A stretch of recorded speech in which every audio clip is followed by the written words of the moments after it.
ada yang bisa saya bantu, Bu?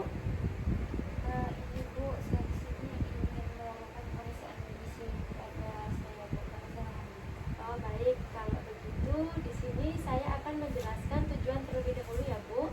Yaitu tujuannya agar Ibu dapat mengetahui gizi pada ibu hamil dengan penyerta penyakit, begitu, Bu. Lalu di sini yang akan saya jelaskan yaitu saya akan memberikan penjelasan atau KIE terkait tentang gizi pada ibu hamil yang dengan penyerta penyakit, begitu ya Ibu ya. Baik, sebelum saya melakukan tindakan atau penjelasan lebih lanjut, saya izin untuk menutup privasi pasien dan mencuci tangan terlebih dahulu ya Ibu. Baik Bu. Baik Bu, misi.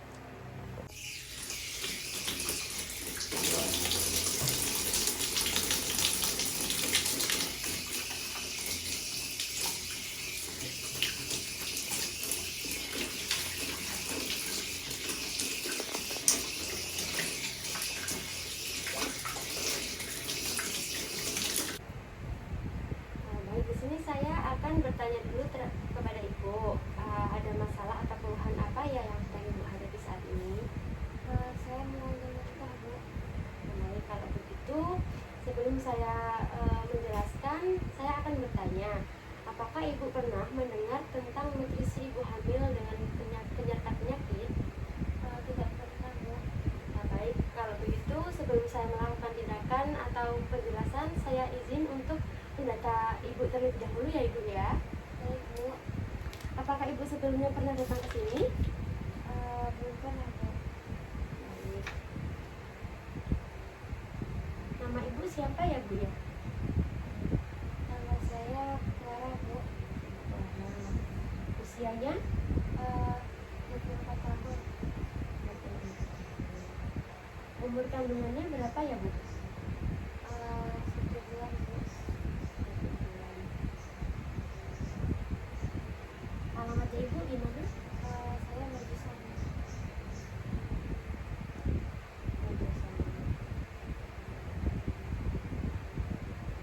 Pendidikan Ibu? Pendidikan saya SMA Bu. Untuk data suami, nama suami Ibu siapa ya? Nama suami saya Heri. Usianya? Usianya 26 tahun. 26 tahun. Alamatnya Mode Solo juga ya? Pekerjaan Bapak? Pekerjaannya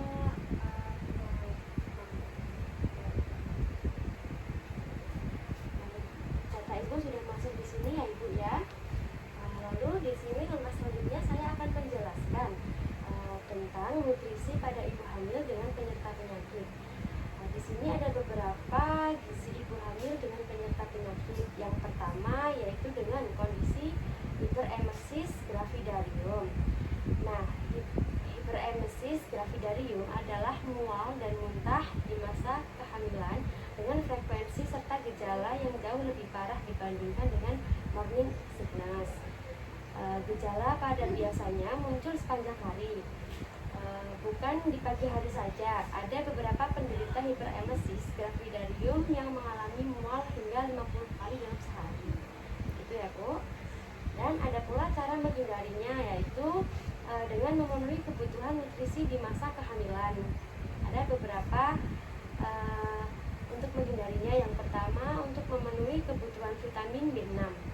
Misalnya Ibu mengonsumsi beras merah, gandum, ikan, daging, atau kacang-kacangan dan sayur-sayuran yang berwarna hijau.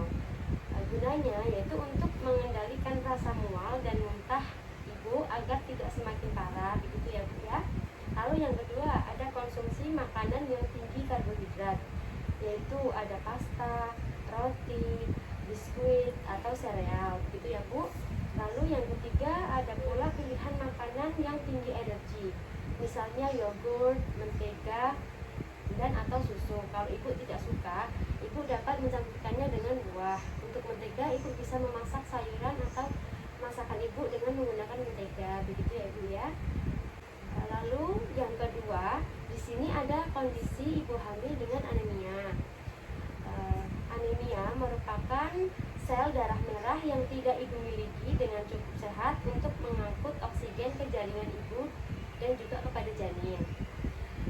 Lalu cara menghindarinya yaitu dengan memenuhi kebutuhan nutrisi di masa kehamilannya. Yang pertama, makan makanan bernutrisi, khusus misalnya tinggi zat besi. Untuk anemia, ibu hamil itu dapat mengkonsumsi daging-dagingan rendah lemak yang dimasak matang. Lalu makanan laut seperti ikan, cumi, kerang, dan udang yang dimasak matang. Telur yang dimasak matang pun juga bisa ya Bu. Selain tinggi zat besi, di sini untuk ibu anemia dapat mengkonsumsi yaitu tinggi folat. Misalnya sayuran, daun hijau seperti bayam, brokoli, seledri, buncis, dan yang lainnya.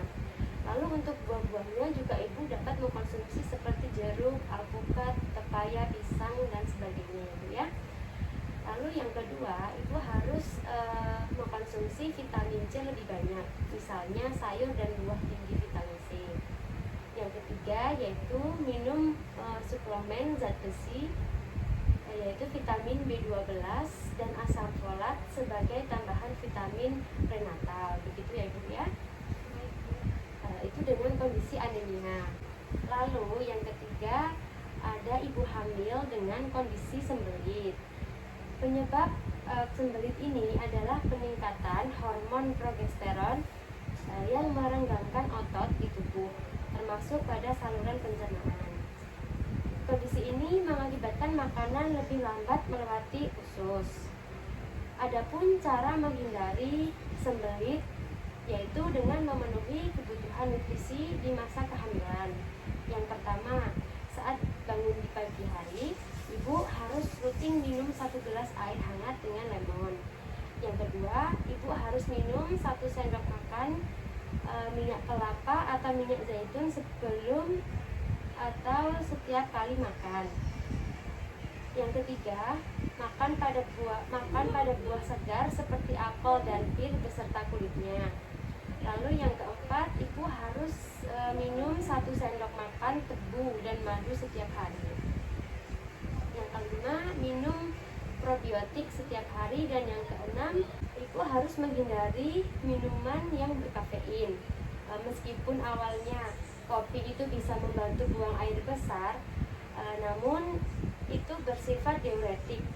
Minuman ini menyebabkan dehidrasi, bisa berbahaya selama kehamilan. Lalu yang ketujuh, hindari obat pencahat. Begitu ya Bu. Selanjutnya ada gizi ibu hamil dengan kondisi diabetes gestasional. Diabetes gestasional adalah komplikasi kehamilan yang terbilang cukup banyak terjadi. Diabetes gestasional biasanya mulai berkembang di sekitar minggu ke-24 kehamilan. Cara menghindarinya yaitu dengan memenuhi kebutuhan nutrisi di masa kehamilan ibu. Yaitu yang pertama, ibu harus makan dalam porsi kecil namun sering. Daripada 3 kali sehari porsi besar, lebih baik ibu makan 6 kali sepanjang hari dalam porsi kecil untuk menjaga kestabilan berat badan saat kehamilan ibu. Begitu ya Bu. Lalu yang kedua, sebar waktu makan. Lebih baik ibu memiliki jadwal makan utama dengan porsi kecil 3 kali dan makan cemilan 3 kali daripada dalam sehari hanya makan 3 kali langsung dengan porsi besar. Dan untuk ibu sendiri juga jangan menunda waktu untuk makan ya Bu. Makan ibu harus selalu teratur agar janin yang ada di dalam kandungan ibu bisa sehat. Lalu ibu juga saya anjurkan untuk tidak menunda waktu makan ya Bu ya, dan makan makanan harus teratur. Lalu ibu juga mengurangi makanan yang mengandung karbohidrat seperti roti, susu, buah, permen, dan soft drink gitu ya. Lalu selanjutnya ada gizi ibu hamil dengan kondisi hipertensi. Hipertensi adalah salah satu sindrom yang umum terjadi selama kehamilan. Kondisi hipertensi ini, baik hipertensi gestanol dan preeklamsia, terjadi pada 7-15% kehamilan di seluruh dunia. Untuk menghindari menghindari hipertensi dengan memenuhi kebutuhan nutrisi di masa kehamilan, yaitu dengan cara yang pertama, ibu harus melakukan diet rendah garam yang terdiri dari diet ringan, yaitu konsumsi garam 3,75 sampai 7,5 gram per hari. Yang diet menengah 1,25 sampai 3,75 gram per hari. Dan untuk diet berat yaitu kurang dari 1,25 gram per hari. Yang kedua, ibu harus memakan banyak buah-buahan dan sayuran yang kaya protein, kalsium seperti kacang-kacangan dan aprikot. Yang ketiga, ibu harus mengkonsumsi susu, ikan laut, rumput laut, kacang, kol, kacang almond yang kering, juga bayam, alpukat, pisang, kismis, dan kacang mede. Begitu ya ibu ya. Baik, untuk pertanyaan yang ibu ajukan ke saya sudah saya jelaskan mengenai tentang gizi pada ibu hamil. Apakah ada yang ingin ditanyakan lagi bu? Ya sudah, kalau begitu jika tidak ada yang ingin ditanyakan lagi, sekarang saya ingin bertanya kepada ibu, apa yang sudah saya jelaskan tadi, apakah ibu sudah mengerti tentang macam-macam penyakit yang dialami oleh ibu hamil? Tadi ada apa saja bu? Oh baik, kalau begitu ibu sudah cukup jelas ya. Cukup saya sekiankan. Apabila ada yang kurang jelas nanti ibu tanyakan ke saya. Kalau ada yang ingin ditanyakan lagi, ibu juga bisa kembali lagi ke sini dengan saya atau dengan petugas yang lain. Itu ya ibu. Nah baik bu, terima kasih atas kerjasamanya. Saya izin pamit dulu